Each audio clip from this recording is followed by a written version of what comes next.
tips for approaching keeping a good straight head position for AKC broken wing style healing, which I think it means like the way they hold their arm, and for a large dog, because the AKC still doesn't allow a free left hand. That's a challenging one. I do work with quite a few AKC people, at least throughout a year. I'll end up seeing a bunch of them. The hard part is like a lot of them make healing the way that most people make healing. You start with like a hand target, food in it. And so you teach the dog to walk by your side with their head up because you want them to develop the ability to do it physically.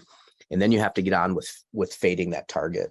And often they'll fade it by starting to bring their hand into that broken wing picture. And the dog is sign tracking the target then. So like that hand was really important. Let me just be closer to it, even though it's coming across his body. And so the thing you worked really hard on building, it just kind of goes away because the hand drew them. If you guys have seen like over in the UK, they can heal like this, right? So it's not this broken wing business. They can actually do this.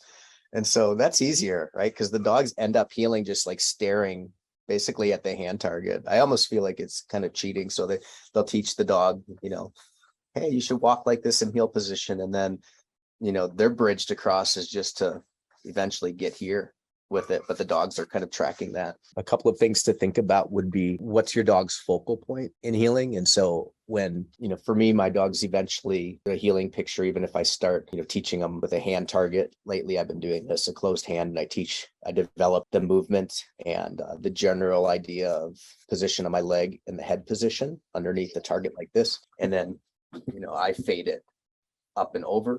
And then the focal point, which was this for 4 months or 6 months, right? It could be this or it could be this, whatever, becomes then the side of my face.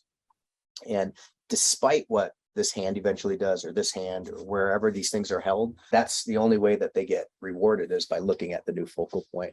But that's tricky business from going from a hand target to a new focal point and then proofing it really well. Proofing it to the point that despite me sitting with this closed hand that they used to follow being in front of my body, they know they have to strictly look up here